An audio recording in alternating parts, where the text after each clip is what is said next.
As we continue our way south, we enjoy more attractions along Route 66. We find what might be the largest hot dog and pie in the US. We also end up in a town that has the inappropriate comments flying. We got swept up in our surroundings, so it's not entirely our fault.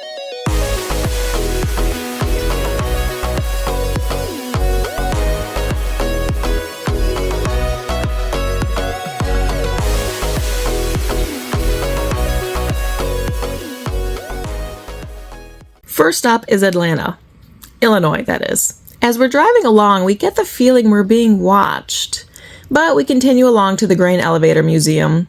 It's an all-wooden grain elevator, which I'm told is not very common, and it miraculously still runs. There's protective glass covering it, which takes a little of the fun out of it, but it was still cool to see. Your Christmas present is lying here if you don't behave. Outside has more buildings to discover, including a carriage house. Some of the buildings were locked, but we peeked inside the windows. The peacefulness of this quiet town was quickly interrupted by a train.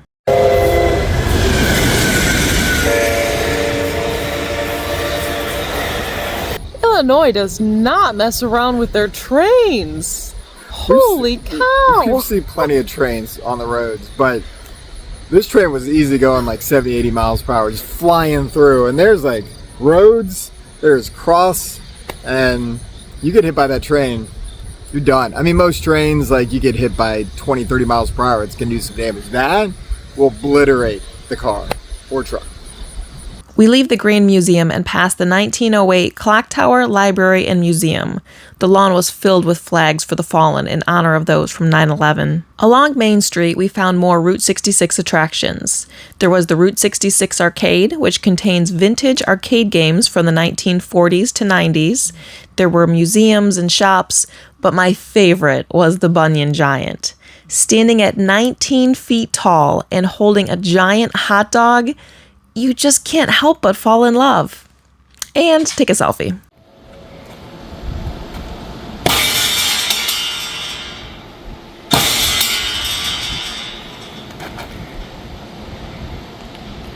That worked well.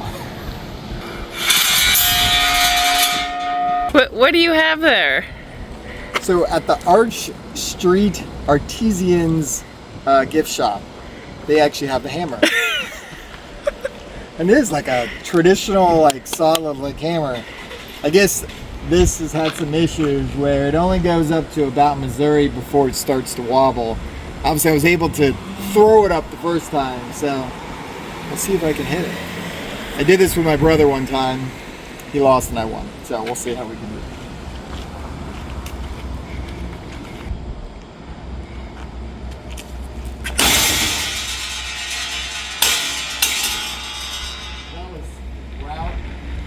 Route 66.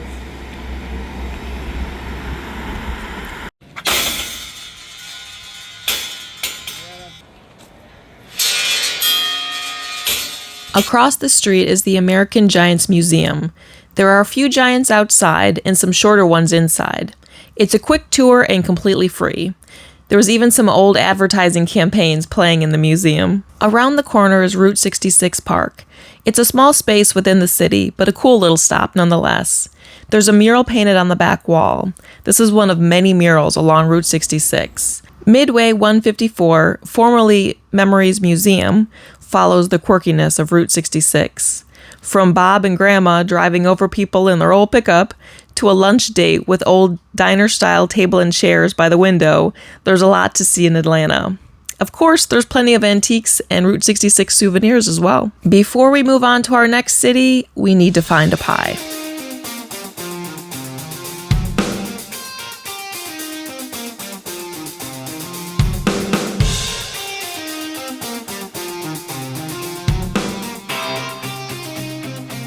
From Atlanta, we head over to Lincoln.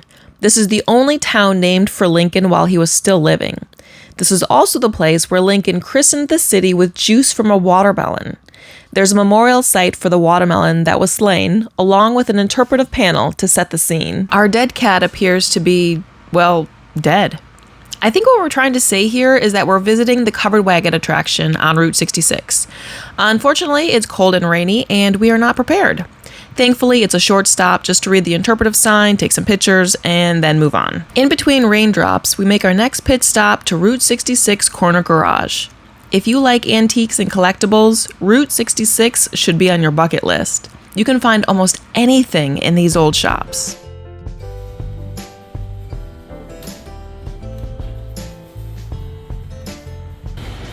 I got no love. Nothing. Zero. He's got no quarters. I feel like the little thing that goes up and down is one of those there. It's like your heartbeat, and it's flatline. After finding more photo ops, we headed to Elkhart. Besides their mural, they have the County Bumpkin, which is a visitor center, a silhouette statue, model raceway, heritage corner, and wild hair cafe. Williamsville has a historical downtown with interpretive signs. We didn't spend much time downtown, but we did check out the old station from the 1930s and the multi-directional sign. The Williamsville Historical Museum is located in converted rail cars, but has limited hours. They were closed when we were in the area. As we headed back to Lincoln, we stopped at the restored Mill Cafe. This building is so cool looking. I was happy to see it was open when we arrived. It's not a cafe anymore, but more of a Route 66 museum. One of the original features in the cafe, which is a leg dropping from the ceiling, still works. They have signs, dining booths, and other pieces from various Route 66 restaurants. The volunteer who works there is very knowledgeable on Route 66 history and can answer almost any question you throw at him. The following day, we visited the Pink Elephant Antique Mall. Believe it or not, we're not actually big into collecting antiques. Living in an RV makes it hard to collect much of anything, but we do enjoy seeing old toys, cars, tools, and so on. This is one of those stops where you could spend all day there. There are multiple statues in the grass, including a spaceship, which is not empty inside, a massive bike that Ryan was determined to ride, different animals, giants, cars, characters, and even an old chair from a salon. Now you gotta get out.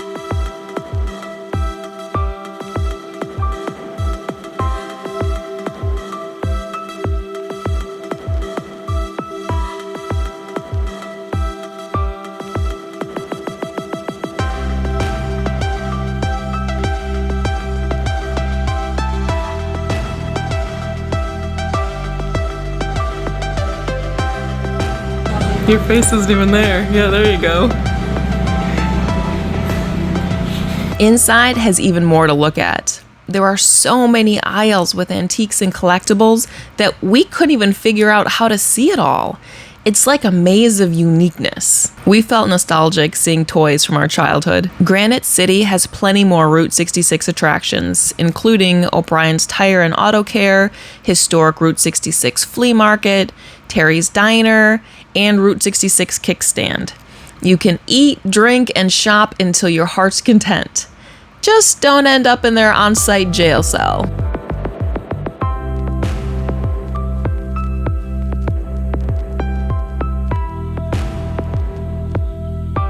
A trip to Illinois wouldn't be complete without a stop to see the world's largest ketchup bottle. One of the great things about driving to each of your destinations is having the ability to stop along the way.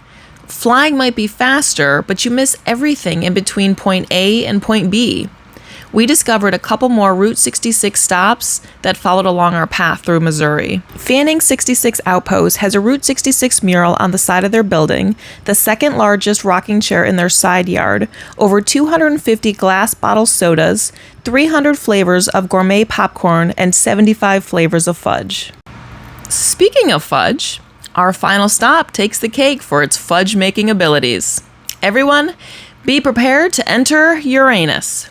Cue the inappropriate jokes. Did you know you can get a big wiener in Uranus? Fresh from Uranus to the table, from Uranus Farms. Salsa.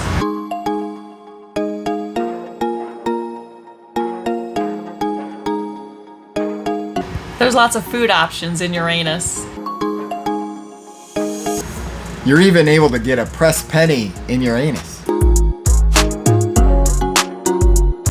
The Uranus Police Department has a log of incidents.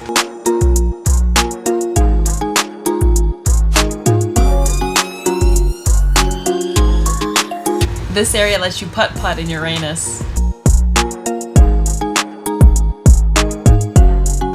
If you need some good music, go right to Uranus Pickers. Hi y'all, I'd like to take a minute to introduce you to the fellas. My name's Buck Nick here. The parking lot was actually a good size in Uranus.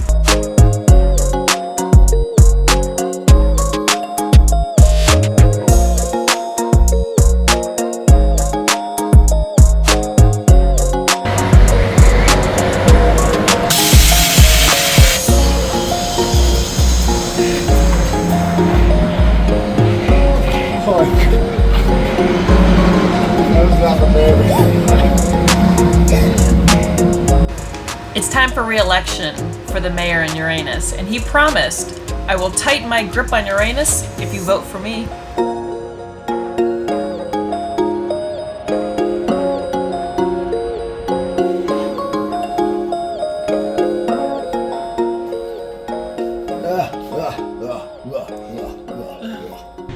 They have quite the sense of humor in Uranus. Everything is, Comical? yeah. Comical. The best fudge comes from Uranus. In case you didn't know, the fun fact is the word anus did actually come before the planet's naming of Uranus. They were supposed to name it some other different term, but they figured, hey, Uranus sounds a little bit better. It is the term for the Greek god Uranus, I think. Uranus? Something like that. But they thought it was funny to call it Uranus. I don't know that they were thinking it was going to be funny, but the rest of us sure do. And you got town.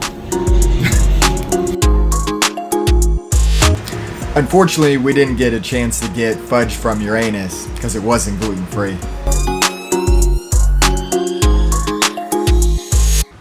Gotta keep your eyes open in Uranus, because you never know what's around the corner.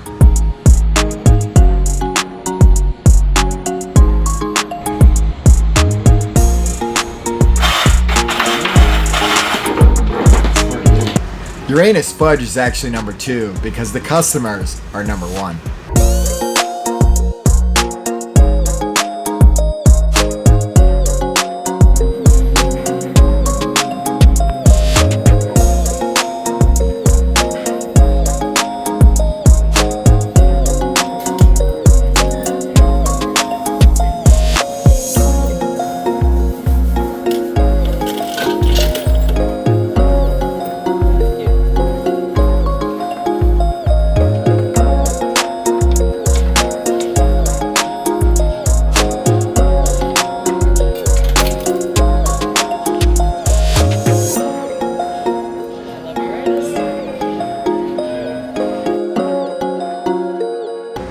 I never knew how spicy salsa could be in Uranus. Even though it's a tiny Uranus, it's still very cool. It is an awesome stop along Route 66. You know, there are some places you go and it's like, oh, it was okay. But Uranus, oh my gosh. There are it's always so fun times in Uranus. You never can. I'm sure you keep on going back for more. You walk into the general store and everyone yells, "Welcome to Uranus!" And actually kind of echoes because there's the person in the fudge factory that goes first, and then the cashier on the other side, and so Never had so many people talk about Uranus in my entire life. Yeah. Ever. And it's a huge store. They have, wine and moonshine, and of course it's, all themed appropriately. They have a lot of fudge, of course. Coming from Uranus. They have fudge in Uranus. They make their own fudge in Uranus. They do. And then they have salsas and jams and all kinds of candy and fun little toys and stickers and, some of the typical stuff you'd find at a general store. If you're on Route 66 in Missouri, stop by Uranus.